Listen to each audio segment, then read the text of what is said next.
Millican television programme, a show that dines at the buffet of TV while choosing to ignore the salad bar. I absolutely love telly and it's taught me all I know. I've learnt loads about antiques from watching Antiques Roadshow. I like it when they find out what their grandma's vase is worth and they pretend they would never sell it. No, I'd never sell this vase. It reminds me too much of me nana. 20 grand. For that much, I'll even wash her ashes out of it. I've learned that men love Match of the Day.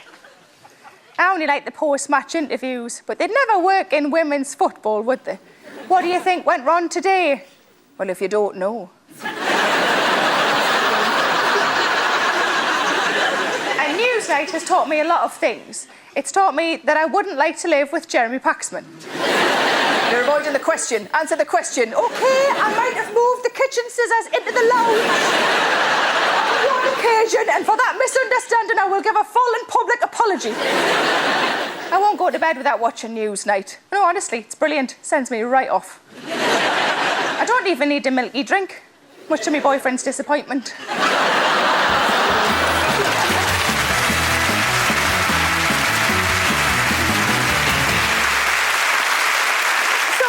I'm going to be looking at two of my favourite types of TV, dating shows and nature programmes. That's two separate things, of course. Unless you're watching Take Me Out. Now, when I was a bairn, I was obsessed with wildlife programmes. I once asked me mum, did Dad climb on your back to make me?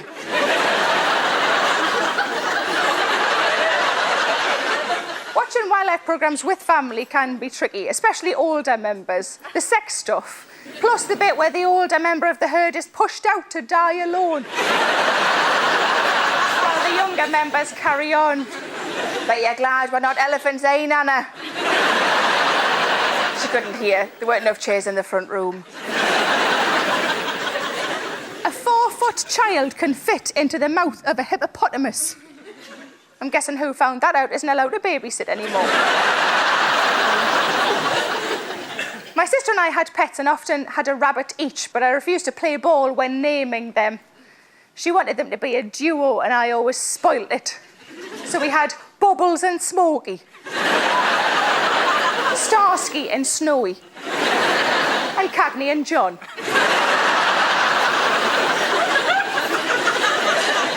My rabbit got out once and dug up the corpse of my sister's hamster. If only it were possible to high-five a rabbit. Some people like animals too much. A survey said 275,000 Swiss people have had sex with an animal, which makes you wonder if those giant cowbells are actually a rudimentary rape alarm.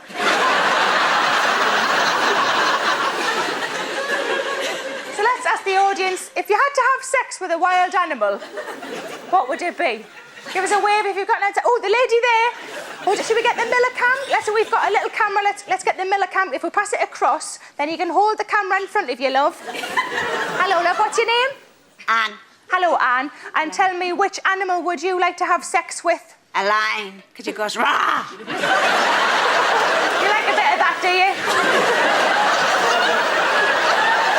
Anybody else who's got a wild animal that... we've got loads here. We've got lady in the front. Let's pass it to the lady in front. Hello. Hello, what's your name? Cherry. Hello, Cherry. If you pull it back, it's not a microphone flower. Lovely. And which animal would you like to have sex with, my love? A three-toed sloth. A three-toed sloth? Yeah. They have very short attention spans. They sleep an awful lot, and I thought they might be quite cuddly. Oh, isn't that lovely? You could just say you don't want to have sex at all. Thank you very much. I have got a bit of a confession. You told me yours. I've got a bit of a confession for you guys. I think I might fancy gorillas. I do. I just like a hairy man, and it just feels like a natural progression. I was in Bristol Zoo last year, and one definitely gave me the eye. I read, though, that gorillas have got tiny cocks, but it's OK because they've got massive fingers. And imagine the cuddling afterwards. They'd be so warm you could probably even take your nightie off. I've got a bit of a habit of watching animal clips on the internet.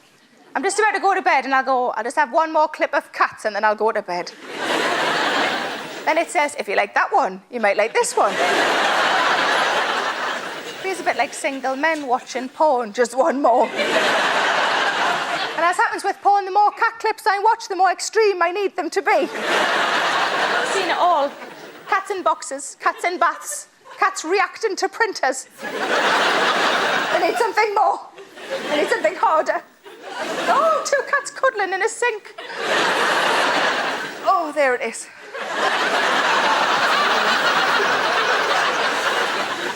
I wish I knew more about animals. What I need is an expert off the telly. Please welcome a man who dances with wolves, swims with dolphins, and can tell us exactly what bears do in the woods.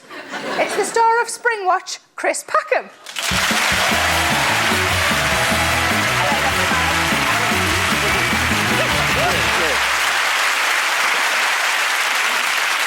Welcome to the show, Chris. Thank you. Thank you very much for coming. Now, why do you do Springwatch every year? Isn't it mostly the same? Do you ever feel like bringing like a wolf in just to jazz it up a bit? I do, actually. Do you? I often think if I had a little sneaky tiger out the back and we could let that go at 8:35, it would really start something, wouldn't it? Really? OK, well, maybe think about that for next year. Good. I'm glad that helped. Let's have a little look at you in action. There have been days I've been rambling through the countryside and I've fantasised that I creep into an old barn and find a 1950s racing Ferrari which I purchased from the farmer for just £100 because he doesn't know better. But it's never come true.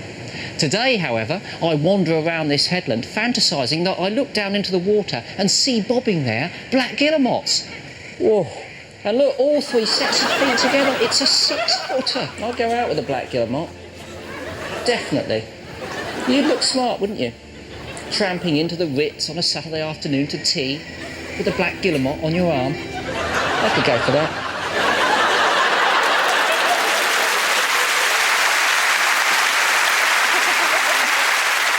Sometimes when I see something like a black guillemot or a white gyre-falcon or my favourite bird of all, which is a wall creeper, then everything goes moist, really, to be quite honest with you.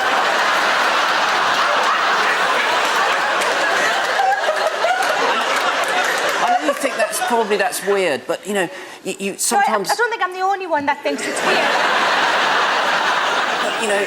But, birds are really good-looking animals. I like the look of feathers. I prefer the feel of feathers to fur or hair or skin. Skin, yeah. And sometimes you've got your favourite T-shirt on and you've just been listening to the Jesus and Mary chain in the car and you stop and you open the window and it's just there.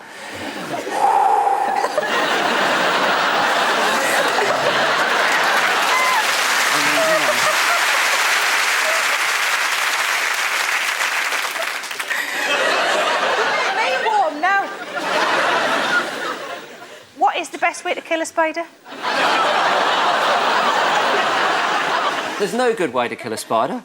Spiders have a great job to do. They're fantastic animals. The only reason they come in is because your house is a... Filthy.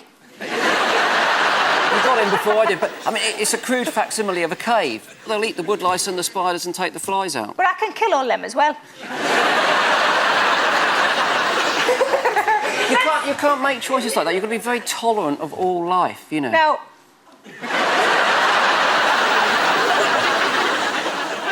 I've been reading up on you, and I've heard that you've got something against pandas. What is it you've got against pandas, you big meanie? I haven't got anything particular against pandas, but I fear that we spend too much money looking after that one species when we have a limited amount of money to spend on conserving all of our species. So it's gone heavier than I thought it was going to be honest. See, pandas are no good at breeding. Pandas are a bear, essentially a carnivorous animal, which has ended up in the most overpopulated country in the world, eating a very limited range of food. They're not very clever, are they? No. Should we just Don't bet on a loser. Don't bet on a loser. I feel quite sorry for pandas now. You see, and you can't say to me, I can't play God, because you're playing God every time you stamp on a spider because you don't like the look of it. Well, maybe if they didn't come in my house, I'd leave them alone. It's the same with burglars, just... What animal do you think there are too many of? in the UK, we have far too many domestic cats. But I don't have one, but what about all the people who put the pictures up on the internet?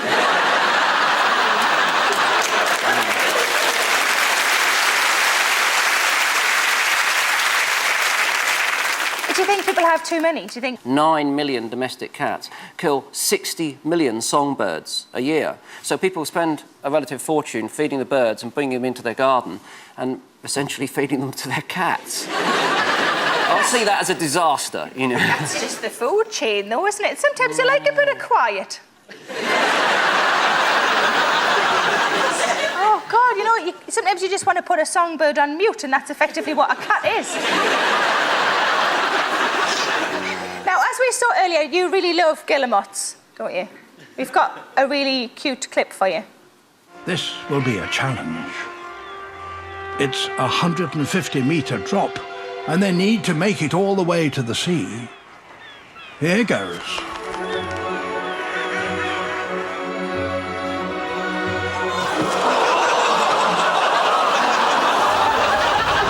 He falls short and survives the crash landing.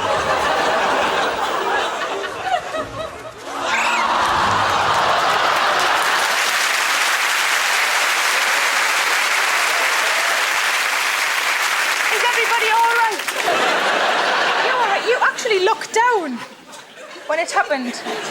It's very sad, isn't it? Well, what about the fox? The Arctic fox needs some food. It's got a den somewhere with some cutesy-wootsy little foxes in, and they need Oh, I should have shown them as well. Tearing apart the guillemot. They've eaten some guillemots. They can barely get out of the den, you know. But no, that's the cycle of life, isn't it? I mean, death is part of the cycle of life. It's a. But it's the emotional roller coaster. The audience. Oh.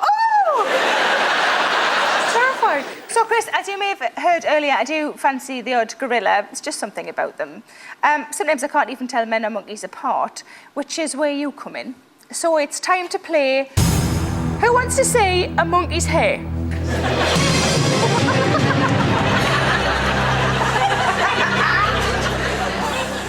So, Chris, the question is, are the following man or monkey? So here's the first one. Now, that's definitely... I think because of the way that the hair pattern is lying there, that's ape. That could be chimpanzee. OK, let's have a look. Wayne and Colleen on holidays there. And the next one. Oh, my goodness me.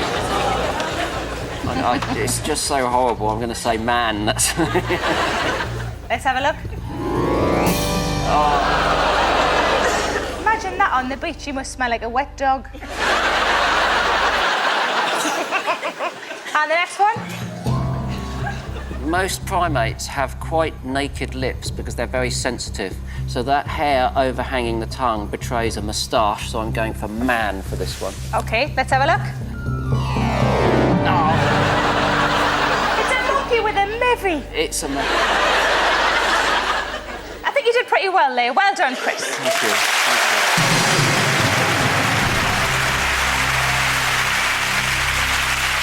Ladies and gentlemen, Chris Packham. Thank you.